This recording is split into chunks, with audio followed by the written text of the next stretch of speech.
What's up, fellas? In today's video, we're going to talk about the Atlanta Hawks. People have been hitting me up on Twitter. People have been hitting me up on Instagram, Twitch live streams. They've been like, hey, Tug, it's time for you to talk about the Hawks. You said you were going to evaluate them after their road trip. You said that, the first, second week of April, if they're still, fourth, fifth in the Eastern Conference standings, you would talk about them. You would make a video about them. Well, this is that video. We're going to talk about Atlanta. We'll have some fun with it, but we'll have a real conversation about them. I will be as fair as I can be. Okay, I got y'all. But with all this things said, really quickly, before we get started, if you enjoy content like this, then consider subscribing. I upload twice a day, every single day on this channel. It's the most consistent NBA content on YouTube. You can also leave a like rating on the videos as well if you're enjoying them, and you can check me out at various socials and a Linktree link down in the description below. With those things said, let's go ahead and take a look at the Atlanta Hawks. So, as of right now, as we're recording this video, the Hawks are tied for the 4th seed in the Eastern Conference, and what was it, 8-9 games ago, they were trending up. They were undefeated with new coach Nate McMillan. And I kind of poked holes in that. And I said, I didn't think that they were really doing all that much. They weren't playing great teams. Some of their stats and their numbers overall from a team perspective were looking better. But again, I kind of chalked that up to the competition. And I basically said, they've got a 9-game road trip coming up that includes Phoenix, it includes Denver, that includes the Lakers. Let's kind of evaluate them after that. And then we'll see if this Hawks team is for real, if they're really going to be like a legit playoff team, not an 8 seed, but a 4-5 seed. And here we are, the road trip's over, and they're tied for the 4th seed. I'm going to give here. Let me begin by giving the Hawks credit because I said that I would. Okay, some of the defensive stuff absolutely looks better. I don't know if it's McMillan. I don't know what it is. They still haven't had DeAndre Hunter for the majority of this stretch here, and he's kind of the key guy to their defense.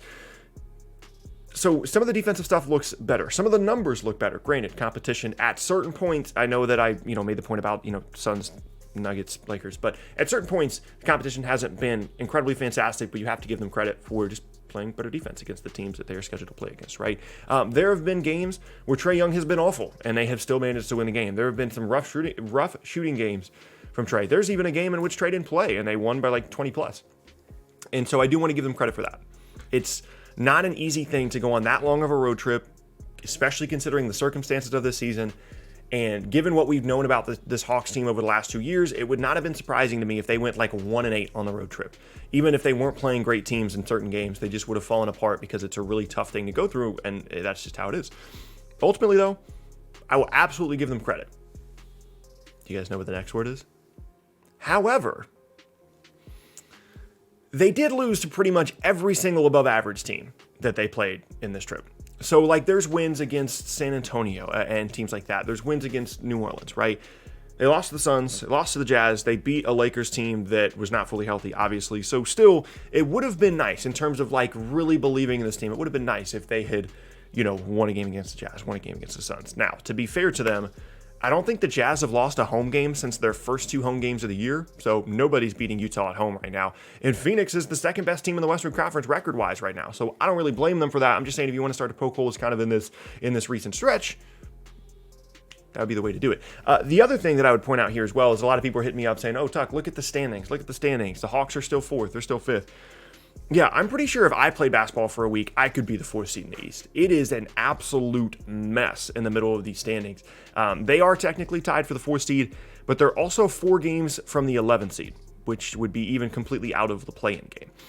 So there's like 7 teams all kind of fighting for 4 through 10, 4 through 11, and I think it's pretty clear at this point that there's 3 real teams in the Eastern Conference. You've got Philadelphia, you've got Brooklyn, and you've got Milwaukee. On the outside of that, if you still for some reason believe in Boston, if you believe in Atlanta, if you think the Knicks could do something in the postseason, those are kind of the other teams that you look at. But in terms of the true teams in the East, it's those 3. And it's just been weird, right? So like Indiana was a team that I thought, okay, maybe they won't make the playoffs. And then they have a really good stretch, and now everybody's hurt. The Hornets can't catch a break, and it's like nobody wants to step up from, whether it be Boston just not playing well, the Hornets having injuries. Nobody wants to step up and be like, yeah, we're going to be the 4th best team, the 5th best team in the East.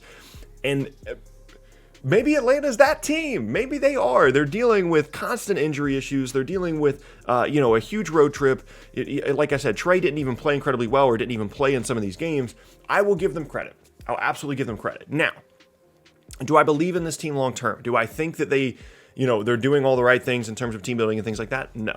But like I said, I do want to make sure I give them credit. I don't just want to make this some kind of negative thing about Atlanta all the time, right? But now let's talk about the big picture. I still question this team overall. I think there's a lot of things kind of looming over them. And granted, making the playoffs this year would be I can't even state how huge of a step in the right direction it would be for them to make the playoffs this year. Huge, huge, huge thing, and a huge accomplishment for them to be able to make that happen, right? But overall, I still think the John Collins thing and him and Trae Young, I think that kind of looms over this. What are they going to do with his free agency? Is there going to be a sign and trade? Are they going to lose him for nothing? Are they going to pay him a ton of money? To him and Trae, is there a positive, relationship between those two guys? Is Trae someone that the players on that roster respect as a winning player and as the focal point of the offense? And some of the other moves that they've made, Gallinari, Bogdanovich, things like that, have they sped up their timeline to the point where, yes, they can make the playoffs this year, but they've sacrificed some of that long-term potential and that ceiling that this group potentially could have had with some of the younger players on the roster in order to make the playoffs and in turn save some people's jobs. Now, granted, Gallinari has been playing / shooting well lately. And again, I don't want to discount the accomplishment that it would be for Atlanta to go from Coach Bud 60-win season to disaster of a team to tanking to Trae. We don't really know what his deal is, but he makes an all-star team to, okay, we're the 4th seed in the East. Like that would be, which is kind of where it looks like right now. If I'm completely honest, when you look at the rest of the East, depending on where, health and everything kind of levels out at, if Charlotte is not going to have LaMelo and Gordon Hayward for the next month, I can't imagine they're going to be able to hold it together for much longer. Okay, and then if Indiana is going to continue to be hurt, like Atlanta might be the 4th seed. They might be, and if they are, I will absolutely give them credit for that. I still think it's worth questioning some of the long-term aspects of this group, whether it's Trae, whether it's Collins, whether it's the moves that they've made. But if you're asking me to make a positive Atlanta Hawks video and evaluate them after this road trip, I will give them their credit. Like I said, when it comes to injuries, when it comes to all different kinds of things, when it comes to kind of the makeup of this team, I didn't have confidence that they were going to be able to go on a 9-game road trip, even with a new coach, even with, some of the things that they've done, bringing in Lou Williams or whatever. I did not expect them to play well. Now, granted, like I said, it would have been nice if they had beaten a couple of the above average teams, but you have to give them credit for playing who they play and beating who they beat.